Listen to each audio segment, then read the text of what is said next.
Hey everyone, welcome to this week's episode of the Read Well podcast. My name is Eddy Hood, and this is a special episode. I've been looking forward to this one for a long time. I've actually seen this gentleman speak live at writing conferences. He's one of the most fascinating storytellers in the fiction space right now. His name's J.D. Barker, and I am so honored to have him on the show today. We're going to be talking about his career as a writer, the books he's written, but mostly getting into our message in our community, which is how to read a book well, how to slow down, how to be in a story, how to thoroughly get the most out of, especially with J.D.'s case, a work of fiction. And so, J.D., thank you for coming on the show. And how you doing?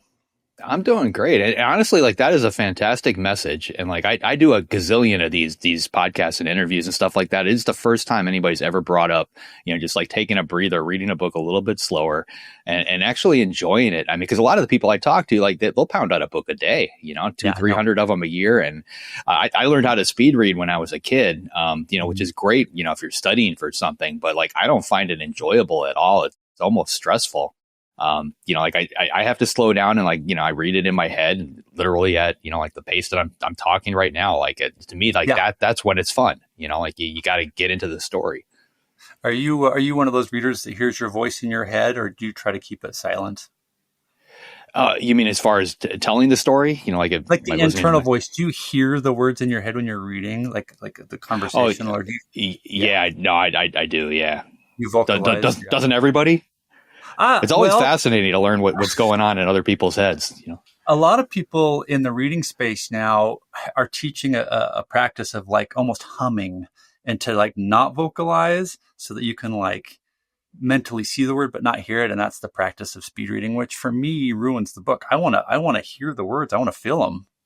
Yeah. I need to fully immerse in it. I mean, that's how I learned to read, as a kid. I've been reading forever.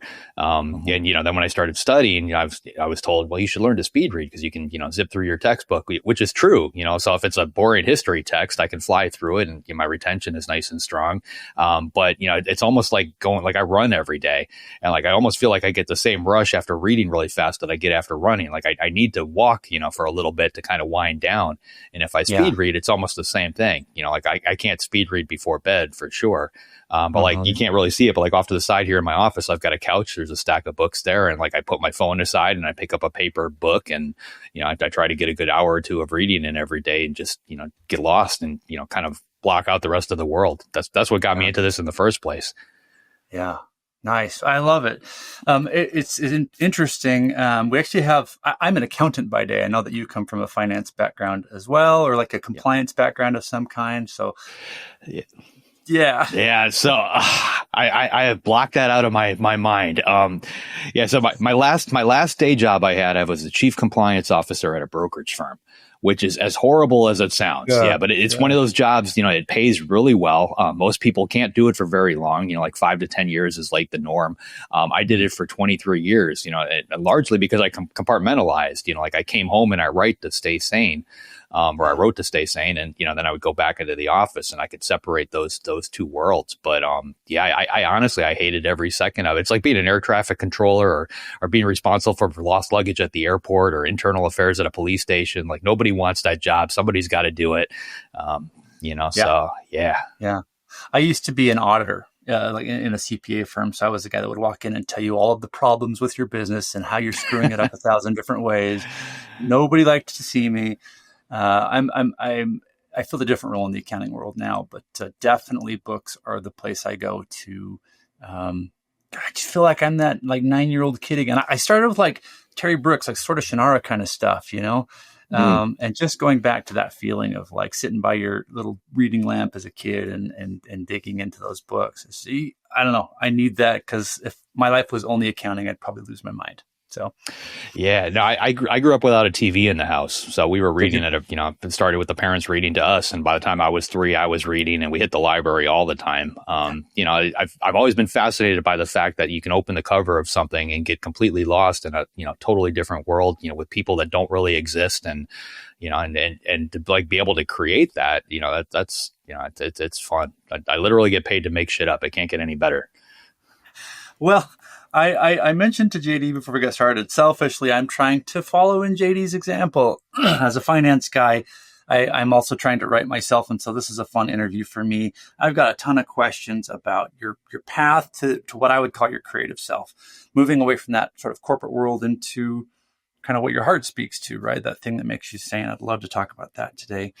Of course, some of the books that you've written, but also one of the benefits is we've got a little chat going on here, and some of the members of the Read Well Podcast Book Club are here, so they're asking questions. So I will make sure to get those in today as well. They're very excited to ask you some things. So can we start with that though? I feel like a lot of us have sort of that calling in our heart to make something, to build something, to follow that creative self. I mean, so what, you're in a compliance job and you're writing to stay sane. I mean, how did you make space for you to do what you love? You know? Well, I think we all kind of fall into that, right? I mean, in my case, my parents encouraged reading, they encouraged writing for sure, but they always added this little caveat, writing is a fantastic hobby, but you can't make a living at it. You have to get a real job. And like that real job, it's laid out, like there's a blueprint there. You finish up high school, you go to college, you get your degree, you get a desk job or, a job. Then you get a mortgage, you get cars, you get car payments, you get all these things. And we follow that because that's what we're told to do. It's what our parents did. So it seems like the right way to go. In my world, I got trapped, I didn't want to do all that, but I did it anyway, because that's what was expected of me. My dad was a contractor. My mom was a stay-at-home mom. So they wanted something better for me. They wanted that corporate gig, and they thought that it would be better. So I would come home at night and I would work on these side projects. I worked as a book doctor and a ghostwriter. I wrote tons of memoirs for other people. I used to take, novels that were, half baked. I would get hired by editors or by agents, by authors to rewrite them. Sometimes I completed novels for other people. I'm autistic. So I've got a form of autism called Asperger's syndrome. If you know anybody that's autistic, we tend to mimic people in real life situations. So to give you an example, if you're at a party and somebody next to you cracks a joke and you're autistic, I'll start to laugh, but I'm laughing because the people around me are laughing. So I'm basically mimicking the behavior that I see. Even if I don't find it funny, I'm basically just trying to fit in. It's a weird dynamic to explain. But I learned years ago that I could mimic people on paper too. So if you put a text in front of me written by somebody else, I can pick up on their vocabulary, their writing style, their cadence, and their voice, and continue that story in their own words from their, from that the point of view that it's being told. So that became very lucrative for me as a side hustle. But I got trapped, with the corporate gig. I did that for 20 some years, so we had all the, the cool trappings of a nice big salary, but we had the big mortgage payment, we had car payments, we had a boat payment. Our monthly nut was somewhere around $10,000 to $12,000, so I couldn't just walk away. While I was doing all the writing stuff, I had 6 different books that hit the New York Times bestseller list that I had written that all came out with other people's names on the cover, ghostwritten stuff. So that was the catalyst for me.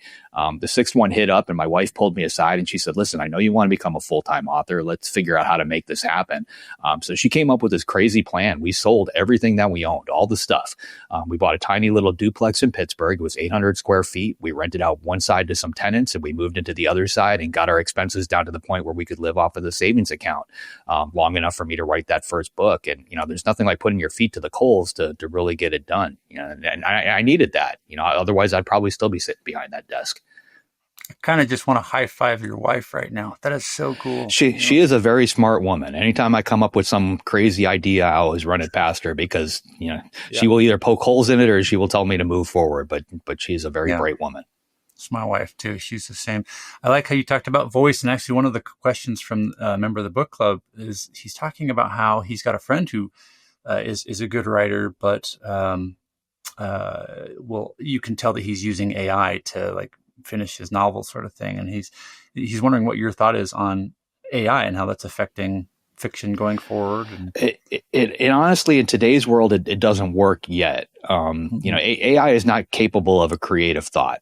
So it can regurgitate everything that it's been told. And, it may have a library of, almost all the books, whatever they fed in, I know 5 or 6 of mine are in there. They fed tons of stuff in here, but it can only come up with what it already knows, So I've tried that. I've taken, half a scene, I've dropped it in there, tell it to write the other half. And what it gives me is horrible. It's complete cardboard stuff that I've seen or heard before because that's all it's capable of doing.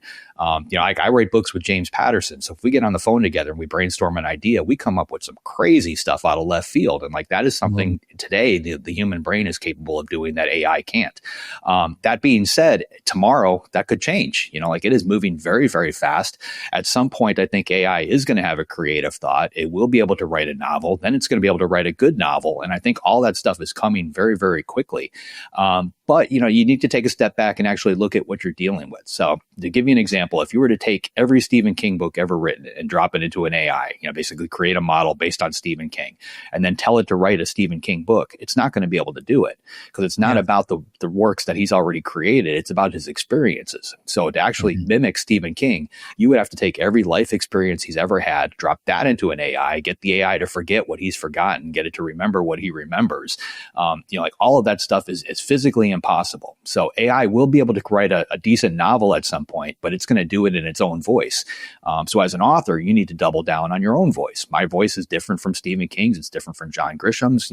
Every author has their own unique voice, and ChatGPT has its own voice. I think we're all starting to see that now. Like, you'll read text. Like, I'll read a news article on my iPhone, and I can tell that it was written by ChatGPT because that voice is very familiar. So that's going to happen too. So there will be an audience out there that is perfectly fine reading novels written by AI. There's other people that have probably never will be. At some point, there's going to be a mix of all of it. As an author, like, I like the fact, I love to write. Like, I have to write. If I go a day or two without writing, I get all twitchy. Like, I wrote on my wedding day. Like, that is my release. It doesn't matter, if people stop paying me tomorrow, I would still do it every day, just like I did before. I think that desire needs to be there to be an author. So, like, if you don't enjoy writing, if you feel you need AI to do the work for you, it's not the profession for you. Like, I can sit down with a pad of paper and a pen and I can churn out a novel. Like, there's very few professions where you can do that. You can be a painter, you can be a musician. It's primarily in the arts, or the labor skills. Like, I've got people building a deck up behind my house. Like, that's art. Carpentry is art, but that's not something that could be mimicked by machines. And I don't know that it ever will be. And in my world, I don't want it to take over for me. I enjoy doing it. Yeah, I like how you're pulling the concept of the author's life experiences. Because the book that you've just put out, something I keep upstairs, which I'm halfway through, by the way, it's this really cool, like, teenage story, like haunted house sort of situation on a deserted island. You all should go get it. It's really great. But it's not the first, like, spooky story of its kind, right? But what makes it unique is your lived experience, like the things that you've been through come in to make this like remote spooky house its own thing. Right. Yeah, but you also, as an author, you have to approach it, a little differently. Like, everybody's read the haunted house story, like that particular trope's been done to death. Husband and wife, they buy an old house, they decide to fix it up. Something weird happens, something weirder happens. They learn that something really strange happened in the past, and then they, spend the rest of the book trying to unravel that. And hopefully everybody comes out alive. That story's been told so many times, like, I knew that's not the story that I wanted to tell. I always wanted to write a haunted house book, but not that haunted house book. So a few years ago, I came up with the tagline. I've got a document on my iPhone of just ideas. And I came up with this tagline: for a haunted house to be born, somebody has to die.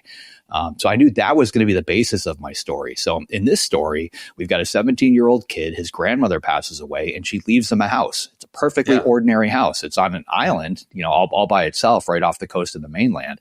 But other than that, it's a normal house, so he does exactly what you expect any 17-year-old kid to do. He turns it into a party house for him and his friends, someplace they can go away from the parents, away from the police.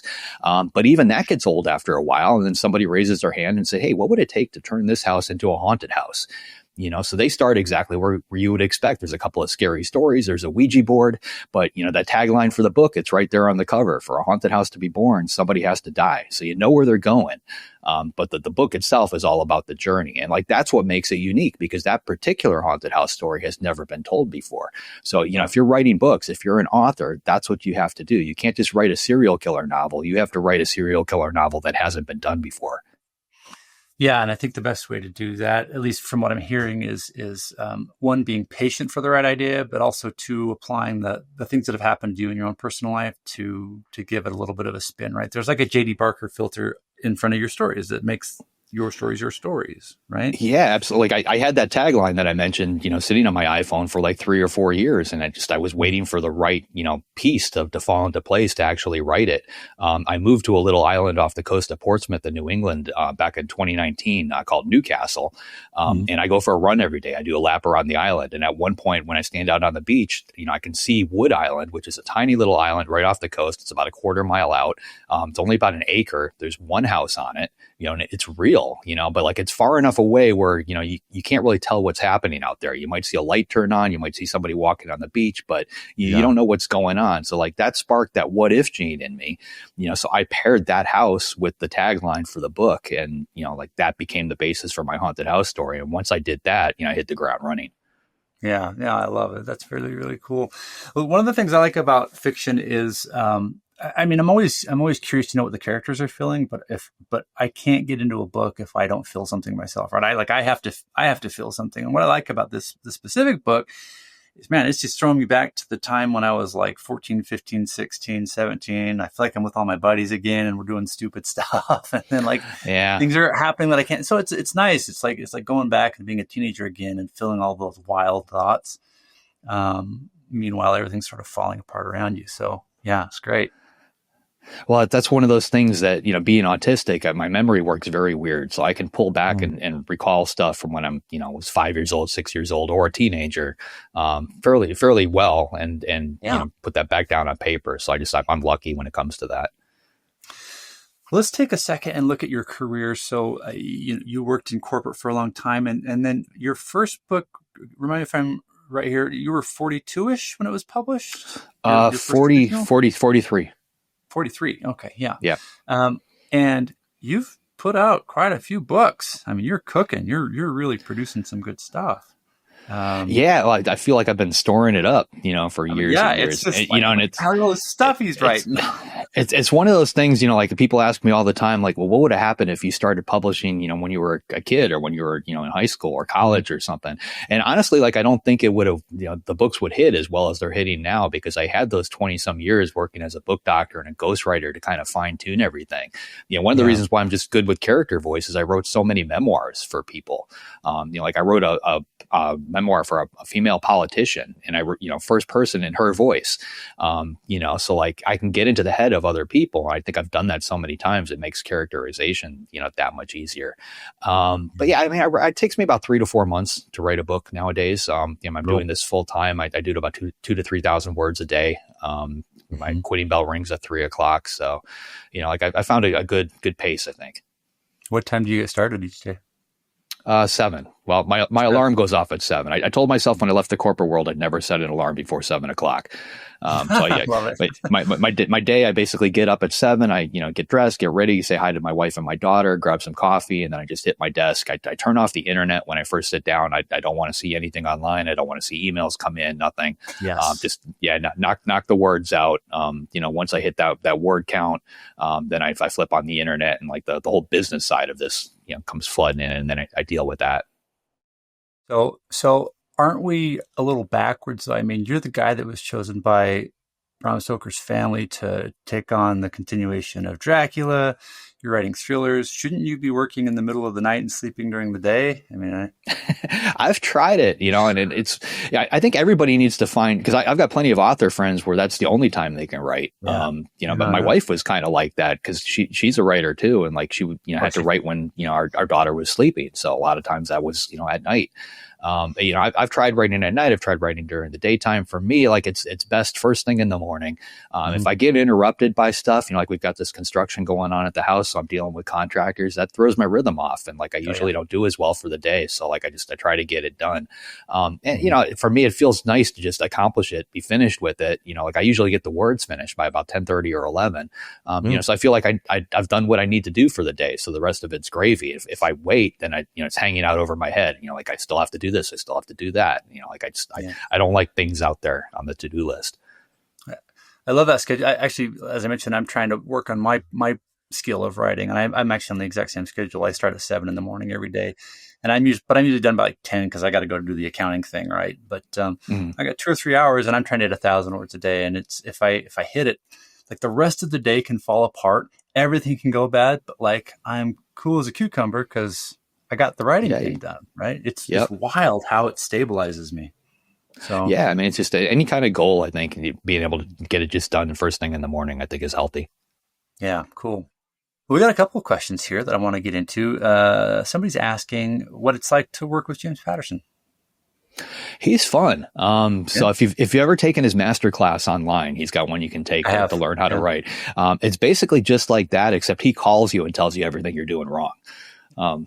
So it's an enlightening experience. You know, that's why I do it, because it's not even about the money anymore. Like, I have learned so much from this guy, not only on the writing side, but on the business side. And we talk business as much as we do the craft. But, you know, to give me an example, like when we were writing our first book, I'm the only guy who's ever gotten James Patterson to pants a novel. Because when I first met with him, you know, we talked and we wanted to write something together. You know, I was a pantser. He's a notorious outliner. We didn't think it was going to work. So, you know, we had lunch and I just kind of walked away going, hey, I just had lunch with James Patterson. That was a win. And, you know, kind of left it at that. A couple months later, we talked again and he said, you know what, let's try it your way. Let's try to pants a novel. So we went back and forth. I wrote a chapter. I would paint him into some kind of impossible, crazy scenario, send him the pages, you know, 15 minutes. Yeah. I tried, you know, wait for him to get out. It'd take him 15, 20 minutes to write a new chapter, get out and put me into something even worse. And we went back and forth like that. And it was by far the craziest novel I've ever written, the twistiest. But there was, you know, I'll give you an example of like a writing tip. So like there was a scene, you know, where the characters had dinner, main characters. And we basically had 2 or 3 lines of text that we had to communicate. And I just felt like a dinner scene was probably the best way to do it. So it was about a, you know, page and a half, you know, maybe 800, 900 words or something. But he called me up and he read it. He's like, is there any reason we can't just say they had dinner, 3 words, and then take this sentence and put it over here on page 43? And like that, you know, that fixed it. And like the novel pacing was that much better. One of the things that we do on almost every book is, you know, when you write a chapter, like our brains try to find closure, you know, like a chapter, you know, literally we bookend it with a beginning, middle, and an end. But when you're writing a thriller, you don't necessarily want to do that. So on the second pass of almost every book, we'll go back through and we'll take out like the last sentence, the last paragraph, you know, something. And then a lot of times just move it over to the beginning of the next one or take it out altogether. But it creates these little mini cliffhangers that everybody, you know, is always talking about. It causes, you know, you can't stop turning those pages because if you give a reader closure, you're giving them the opportunity to close that book, you know, and I personally don't care if it's, you know, 2:00 in the morning or they have to go pick up the kids from school or it's time to make dinner. I don't ever want them to close the book. So I try to take every opportunity for that away from them. That is so great. Yeah, I love that. Yeah, he knows a few things about selling books, doesn't he?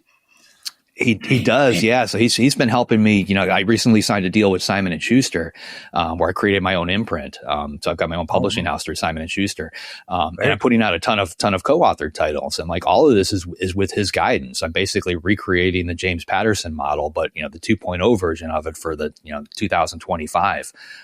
And yeah, I'm watching everything that he does. You know, like one of the things that he taught me early on is to use the books to rope in new readers. You know, because I was told very early on that my audience was women 45 and over. And, you know, like from a publisher standpoint, you know, that's great. That's a good sweet spot to be in. But they, you know, didn't give me any tips to expand on that. They were just communicating a fact. When I told Patterson, you know, he was like, well, you need to find some other way to rope somebody else in. So I wrote a young adult book. And then all of a sudden I started getting readers that were in their 20s and their late teens and bringing them in. You know, so I purposely branch out now, especially with the co-authors, into sci-fi, into romance, to, you know, this, that, whatever, you know, as long as I keep a common thread of suspense and I keep the, you know, the overall feel of the books the same, I'm able to use books almost like being a literary Pied Piper, and grabbing people from different audiences. And if you look at Patterson, he did the exact same thing, you know, like, yeah, he wrote with Bill Clinton, you know, that brought in a huge audience that probably, you know, may not have been reading him before. Recently wrote one with Dolly Parton, you know, again, opened another door by doing that. And he just announced a book with Mr. Beast, you know, who is the #1 YouTube star. You know, that's going to bring in, you know, gazillion more readers, you know, so like that's smart, you know, and that's not something your editor, your agent's ever going to tell you to do. So I watch everything this guy does. Somebody's asking in the community if you like working co-authoring with people more, or do you prefer writing standalone by yourself? Well, I don't know. What do you think? It's a tough question because, you know, when I was working as a book doctor and a ghostwriter, you know, 2 decades of that, you know, even today, I have spent more time working with other people than I have actually writing books as a solo thing. When I sat down to write that first book all on my own, it felt very weird to be the only voice in that room.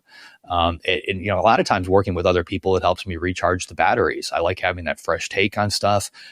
It takes books in directions they may not go in, if I'm doing it on my own. I wrote a book about a year and a half ago with a woman named Christine Daigle called Heavy Are the Stones. She's a neuropsychologist in real life, so she was able to bring that experience to the book. And, I can fake my way through it, just like anybody else. I can watch Netflix, a couple, YouTube videos and, read what I need to online to make something convincing. But when you've got that authentic voice in the writing room, you can't beat that. So I enjoy it. When you put two people together, you come up with an ending to the book that you wouldn't come up with on your own. You've got to find the right mix. I often liken it to people in the, being in the kitchen, cooking breakfast together. If you've got two people trying to make eggs, you're going to have a problem. But if one person is making bacon while the other one's making eggs, then everything goes smooth. So you've got to find your lane. Yeah, that's really, really great. And it seems like all of the books are really, I'm always curious to see how books are faring on, like Goodreads, for example. People, most of the authors I interview are like, oh, I don't read my Goodreads reviews. I don't even go over there. It's like trashes my mentality. But your books are kind of crushing it over there. Like, Fourth Monkey, for example, is like a lot of them are over 4 stars, which is not easy to do on Goodreads. I honestly, I read every review that I see. Are you really? Good for you. Including the negative ones, because a lot of times they're going to point out problems with the book, and if it's a decent review, they might give you something that you can fix with the next one. And, it's the best critique you can get out there. But yeah, I've been really lucky when it comes to reviews. I think our latest one with Patterson, the writer, I think it's like 4.67 or something average rating, which is insane. On Goodreads, that people on Goodreads are harsh. Yeah. They can be.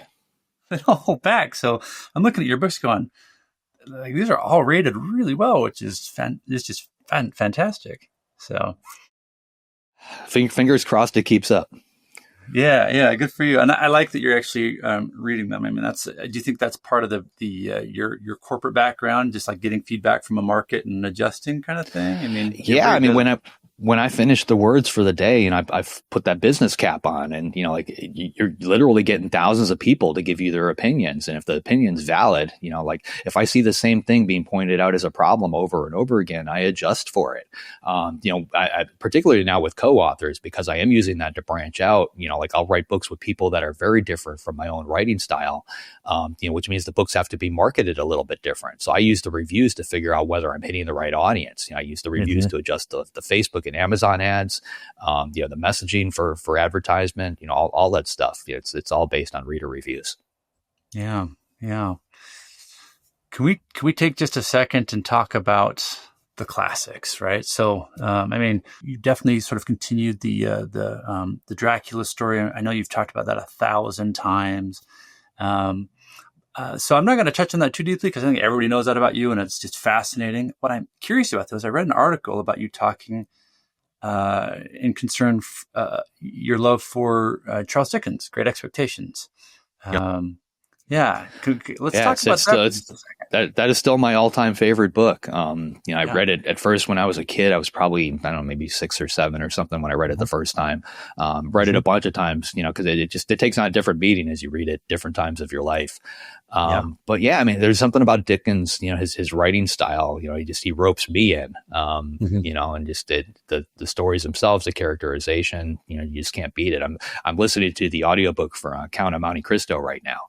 And it's you have to get over the fact that it was written a very long time ago. So the language is very different, but the storytelling is just phenomenal. And I think a lot of readers do themselves a disservice. They don't read that kind of stuff. They tend to read, maybe what's on the current bestseller list. A lot of people just stick to what they, if you're a writer, you read what you write. That's not going to help you broaden your overall writing style. I personally read a ton of romance, not because I'm going to write a romance novel, but because it's a good subplot in, a thriller or a horror novel to have a little romance going on. So you want to understand it and how to write it. Occasionally I'll read something just to see what's going on. I just finished up Fourth Wing, just because I wanted to see what all the fuss was about. Mm-hmm. Yeah. On Great Expectations, would you call that? That's got some thriller elements to it, don't you think? We start off in the cemetery and the Morris Plains being chased by a convict, the whole thing. And what do you think? Yeah, I mean, like something I keep upstairs, I dubbed it a chiller because it's not necessarily horror. It's not really a thriller. It's kind of in between. I think Charles Dickens and those guys, a lot of them did that. They used that to kind of rope people in. And back then, a lot of these things were published in a serialized fashion, a lot of times in the newspaper, so it was like a newspaper column. So like somebody like Charles Dickens, like he would try, that's why the books are so long. He didn't want that paycheck to go away, so he just kept going and going. But that also means you have to keep the readers coming back, and you're not going to keep them coming back unless you leave them with a good cliffhanger. And the storytelling process has never changed. In writing the prequel to Dracula, I had access to all of Bram Stoker's notes and his journals and all the things he had on his desk when he wrote that book. And it looks no different than what you would find on my desk today. Like these little scribbles of sentence here or there and dialogue and stuff like that. Like the storytelling process is exactly the same, today as it was back when we were cavemen, standing around a fire. What do you think about that sort of epistolary form of a novel, like Jonathan Harker's diary as a way of telling stories versus the standard narrative? I love it. We did that with Dracula mainly just, because Dracula is written that way. But, if you're a writer, it gives you the chance to like really get into a character's head, not just their point of view, but, now you've got a letter that they've written or an email that they've written. To me, it's a lot of fun. I haven't done a novel yet that's based solely, like a, let's say, a chat, like a Facebook chat or something like that. But I think I could, and I think it would be a lot of fun to do it. It's another vehicle. Yeah. I was really struck by it when I first read Dracula, and we're actually reading a nonfiction book right now called The Power of Myth in the Book Club, which is just a conversation between Joseph Campbell and Bill Moyers. Just that alone, that sort of different format just makes your brain function differently as a reader. But we read Great Expectations in our book club. I don't know, 5-6 months ago. And I think the best part was in leading that discussion, people were like, where's this book been my whole life? Like there's something about this book. There are no car crashes. There are no explosions, but it's like the greatest thing I've ever read. What's going on? That's one of the reasons why I like a lot of the classics, because they really they don't have all the distractions that we do today. Even writing, like I wrote a book called She Has a Broken Thing Where Her Heart Should Be, which is like basically my retelling of Great Expectations in more or less modern times. But I said it back in the 80s just because, it was just a simpler time. There were no cell phones, and, kids could, you kicked them out the door first thing Saturday morning. They didn't come back till it was dark out. Like that's just fun. Yeah. Yeah. Well, I'm curious. I mean, you've talked a little bit about sort of your experience as an autistic writer. How does that affect your reading, that experience? I mean, to really drill down, like the weirdest thing that it does for me, and this is going to sound really goofy, is I can see the characters' dialogue and the points of view in different colors. If I look at a page, like one particular character will be yellow, another one is red, another one is blue. I think part of it is because when I did the book doctor and ghostwriter stuff, I used to use highlighters to do that, to help frame out the novel. But like when I'm reading books, I can literally see that on the page, and I know that's a weird autistic trait. But that's probably the only one. I mean, I've got really good retention. So I remember the stuff that I read, particularly if I slow down, like we were talking about at the beginning. I can pick up on all of it and remember it, years later.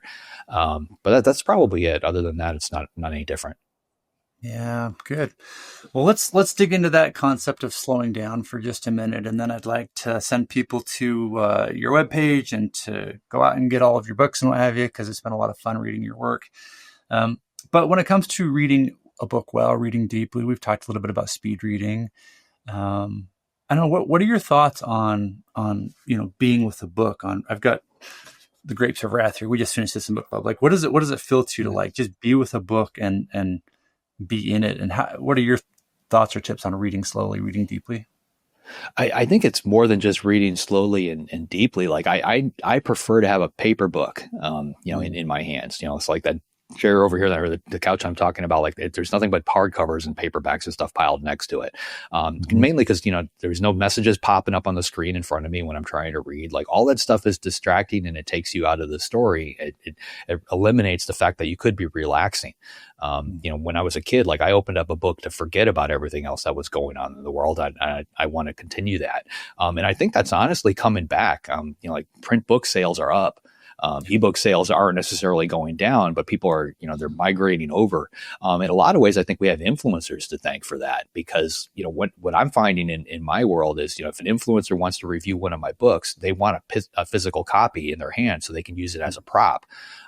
But a lot of times they'll read the ebook. They're not actually reading the paper copy, but because they're using that physical copy in their video, the one that's being seen by thousands and thousands, sometimes millions of people, those people run out and they buy the physical book. And I think that they're all realizing that it's way more relaxing to sit down with a physical book than it ever is, even with, if you've got the Kindle app on your phone, because those other things keep happening. Even an electronic Kindle, like that device, like there's still other stuff that can distract you. Like there's nothing better than a paper book. Yeah. I feel like our brains change. I actually did an interview a while back with a lady named Dr. Marianne Wolf. She wrote a book called Reader Come Home. She talks about how our brains actually change function, shape, and size sort of thing when we read a book, especially a paper book. And I think you're right. I know for me, I feel different when I'm holding a physical copy of a book rather than when I'm reading an ebook or when I'm listening to an audiobook. They're all great, right? But definitely there's something tactile about the physical book. And for some people, it's tough to do because we're being trained to go in the other direction. Like if you turn on the TV, like if I watch regular television, I have to do something else while I'm doing it. So I scroll on my phone, or I'm talking to somebody, or I'm doing something else while the TV is droning on. A news channel is a little different because there's a lot happening. You've got a talking head, you've got a scrolling ticker, you've got stuff happening over here. But our brains are being rewired to accept all these multiple sources of information all at once. And when you sit down with just a book, all of a sudden you're dialing it back to that. It's almost like taking the volume and turning it down to 1 from 11. I think it's important that we do that. Because I'm worried about what's going to happen if we continue to go in the other direction. Because there's other things going on there. There's a lot of physiological aspects to that. Like your cortisol levels, all these things are off. When you're stressed out like that, and constant bombardment of information stresses you out, whether you want to believe it or not. And sitting down with just a book, or sitting down with your headphones on and just listening to music and closing your eyes, just something that just isolates you with a solitary experience is relaxing. And I think we need to do that in order to find some kind of a happy place. Yeah. So people in the community are asking what book they should start with if they're new to your library. What do you think? Where would you send a first reviewer? The most popular one is still The Fourth Monkey. That tends to rope people in. You're going to want to pick up the other 2 books in the series. If you start the first one, make sure they're close at hand. That's probably a good starting point. If you're just looking for something scary, the prequel to Dracula is fantastic. Something I Keep Upstairs, which just released, is another good one. And some of my books with Patterson, but Fourth Monkey seems to be the typical entry point for most people. Yeah, and Something I Keep Upstairs is your most recent publication. Yeah. Yeah, my most recent solo title. Yeah, and that's what people are asking is the name of the new haunted house book. So yeah, Something I Keep Upstairs. So go check that out too. That's the one I'm having. Yeah, and the best part is that the haunted house in the story is real, so you can actually visit it. And in today's world, it's a museum. They just finished renovating it. You have to take a ferry to get out there. But the cool thing is they decorated the interior of the house to match what I have in my book. Because I was writing the book as they were rebuilding the house. So when you walk through the house, it looks exactly like I described it, right down to the furniture. They're getting a ton of traffic, which is people, hanging out, listening to the audiobook on the island with the house, reading the book while they're there, or reading the book and coming back, so it's kind of neat. We kind of created a whole experience for it. Wow. That's fantastic. Yeah, that is that. I grew up in a really small town. It's kind of like that Ray Bradbury kind of town, Mm-hmm. And this feel kind of reminds me of that. I don't know, but well, that's fantastic. So for you, what's next on the agenda for JD Barker? Where are you headed? Do you remember a movie called Flatliners from the 1990. So it had this crazy cast. It had Kiefer Sutherland, Julia Roberts, Kevin Bacon, Billy Baldwin, all at the start of their career. So before they were the household names they are today. It's about medical students who kill each other one at a time and then bring each other back to try and figure out if there's life after death. So I one of the guys who wrote it, his name is Peter Filardi. He was writing the screenplay for Dracula. We got to know each other, and a couple of years ago, he got the rights back to the project. So I just recently wrote a book to reboot the franchise. So we're currently working on that. Our agents are out shopping that one. Okay. Any plans to give up on writing and go back to compliance at all, or not a chance? No. All right, very good. Are you still doing a lot of speaking at places like Thriller Fest and what have you? Or are you doing that this year? I do, not as much as I'd like to. I just did the Writers Digest conference in Baltimore. I'll be at Author Nation in November. Nice. I've got a couple overseas trips coming up and things like that. I try to spend as much time with my wife and daughter as I can, so that kind of thing takes me away from the house a little too much. Yeah, and it's nice that you're able to have a consistent writing practice and then focus on the family. And it sounds like you've got the business side of writing down pretty well. So that keeps the bills paid. I like it. Good. Well, JD, I know you're jumping into another podcast right after this. You're a busy guy. Yeah, it's a fun Friday. Awesome. Well, I think we got most of our questions answered here, and it's just been an honor having you on the podcast with us today. I'd like to encourage everybody to go out and check out any one of his books. You really can't go wrong. The Fourth Monkey is just a fantastic book. Something I keep upstairs. Has been really fun for me. I'm enjoying seeing where the story's going. In that book right now, I'm trying to figure out what's going on with Lily Dwyer. That's where I'm at, and trying to understand. So I'm excited about it. But is there any last thoughts or things you want to say before? No, I mean, when you finish up the book, come out to New England and visit the actual house. It's a whole other experience. Yeah, I appreciate it. Yeah, I go to Boston every year, and I usually try to hit Walden Pond and a few other things just while I'm out there. Maybe I'll get a rental car and go check it out. So there you go. Very cool. All right. Well, thanks for having me. I appreciate it. Thanks so much for coming. Yeah, and we'll get this posted soon. Thanks. Oh, and as always, everybody remember to read slowly, take notes, and apply the ideas. Thank you.